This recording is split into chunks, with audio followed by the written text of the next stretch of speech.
फलम्मा दखलू अला यूसुफ़ा आवा इलैहि अबवैहि क़ाल उदख़ुलू मिस्र इंशाअल्लाहु आमिनीन। अब ये काफ़िला पूरा चला।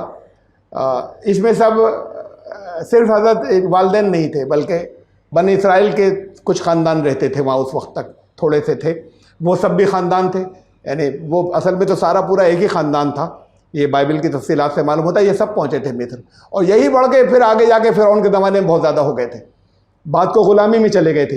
यहाँ इस वक्त तो अभी इज़्ज़त और ताकत इनको सबको मिली थी जब ये वहाँ पहुँचे थे। तो फिर ये जब ये काफ़िला हज़रत यूसुफ़ अलैहिस्सलाम के पास पहुँचा, आवा इलैहि अबवैहि, अपने वालिदैन को तो अपने पास ठहराया उन्होंने, जहाँ पर उनका एक शाही एक तरीके से क़याम था, बहुत आरामदेह। वक़ाल उदख़ुलू मिस्र इंशाअल्लाहु आमिनीन, बाकी ने कहा कि जाओ रहो शहर में। मिस्र का मतलब यही नहीं है, ये मिस्र का लफ्ज़ी माने ही शहर के, तुम लोग जाओ शहर में और रहो वहाँ पे, और अमन से रहोगे, जहाँ जाओगे अमन से रहोगे, तुम्हें कोई परेशानी नहीं होगी, किसी तरह की नहीं होगी कि जाओ अपने यहाँ सुकूनत इख्तियार करो। वालिदैन को अपने पास रोका, भाई को तो रोका ही था, सगे भाई को। तो इन लोगों से कहा जाओ अमन से रहो, तुम लोग शहर के अंदर जाओ।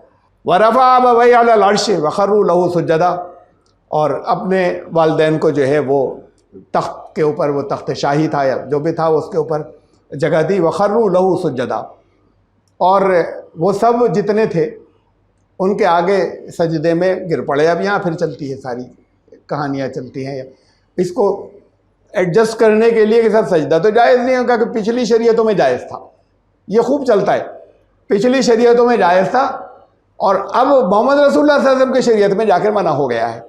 सजदा ताज़ीमी भी, सजदा उबूदियत तो नहीं, यानी बंदगी वाला नहीं, बल्कि सजदा ताज़ीमी जो है वो पिछली शरीयतों में जायज़ था, यहाँ पर हुआ। बल्कि उस तक को कहते हैं कि वो फरिश्तों को जब वस्क़ाल रब्बुका लिल मलाइकति इसजुदू फसजदू इल्ला इब्लीस, तो कि फिर इब्लीस के अलावा बाकी सब ने सजदा किया। अब वहाँ पे भी चलती है कि अल्लाह के अलावा दूसरे को सजदा अल्लाह ही ने करवाया, उनके चूँकि अल्लाह के हुक्म से था तो फिर जायज़ था।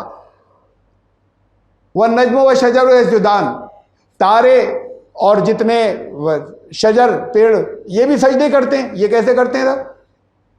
मलाइका का सजदा भी कुछ और था, वो ये सजदा नहीं था।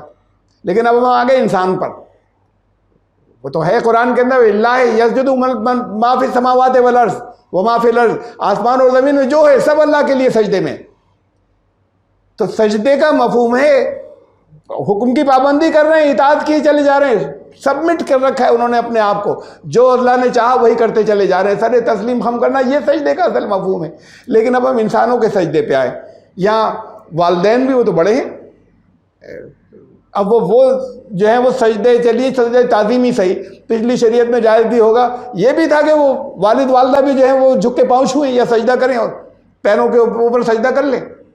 ये तो बड़ी गुस्ताखी की बात है। और हज़रत यूसुफ जो है वो शान से बेटर है कि हाँ वो सिर पे हाथ रख दे कि भाई जीते रहो वालिदैन के, कि वो उनको सजदा करें। तो ये सजदा वो सजदा नहीं है, इस पर ये सारी तो वो करना, सजदे का मफहूम है इताअत कबूल करना, सरे तस्लीम हम करना। ये सजदा भी, नमाज के सजदे को भी असल में तो इताअत का आखिरी दर्जा है, इसलिए इसे भी सजदा कहते हैं। देखिए आयत देखिए, सूरह 84 आयत नंबर 20 के छोटी छोटी सी दो आयतें। फमा लहुम ला युमिनून, क्या हो गया कि ईमान नहीं लाते। वइज़ा क़ुरिअ अलैहिमुल क़ुरान ला यसजुदून, कुरान तिलावत किया जाता है, इनके सामने पढ़ा जाता है, सजदे नहीं करते। इसका मतलब जब जब किसी के सामने कुरान पढ़ा जाए तो सजदा करे वो। और वैसे ये आयत सजदा है, एक सजदा कर लीजिएगा। कहा जाता है कि कुरान में जो 14 औसत इमाम शाफ़ी का भी शामिल कर लें तो 15 मकामात ऐसे ना सजदा। तो यहाँ इस आयत को भी माना गया कि यहाँ आयत सजदा है, तो मैंने पढ़ी तो कर लीजिएगा सब सजदा। तो बार बार कहने से कई सजदे नहीं वाजिब होते। फमा लहुम ला युमिनून, इन्हें क्या हो गया, ईमान ये लाकर नहीं देते। वइज़ा क़ुरिअ अलैहिमुल क़ुरान ला यसजुदून, कुरान इनके सामने पढ़ा जाता है, सजदे नहीं करते, यानी इताअत कबूल नहीं करते, सरे तस्लीम खम नहीं करते। ये है सजदा, यानी ये भी इंसानों के सजदे की बात हो रही है। तो ये इताअत कबूल करने का, सरे तस्लीम खम करने का, समर्पण का ये आखिरी स्टेज है, माथा टिका देना। इसलिए नमाज का सजदा जो है उसे सजदा कहते हैं। तो वो नमाज का सजदा अलग है, ये हज़रत यूसुफ अलैहिस्सलाम का सजदा अलग था। जो सजदा किया वो सजदा ये था कि उन सब ने, अब वालिदैन तो इसलिए हज़रत याकूब भी नबी हैं, लेकिन अब बहुत बूढ़े हो गए, और फिर उस शहर के अंदर हज़रत यूसुफ अलैहिस्सलाम को लोग जानते हैं, नबूवत उनकी जारी है, नबी हो चुके हैं, हज़रत याकूब भी नबी थे, लेकिन वहाँ के हालात और माहौल के अंदर सर तस्लीम खम करने का मतलब कि अब यहाँ पर तो जो यूसुफ जो कुछ कहेंगे बात के नबी हैं, वो सारी चीज़ें मुझे भी तस्लीम हैं। तो उनकी वालदा, उनके छोटा भाई, बाकी जितने भाई थे, सब ने कहा कि हम सर तस्लीम खम करते हैं, अब तुम्हारे आगे, यूसुफ के आगे ये था, वह खर्रू लहू सजदा, वो सब उसके आगे जो है सब ने सजदा किया, यानी उनकी इताअत जो है वो सर तस्लीम खम कर दिया, इताअत कबूल की।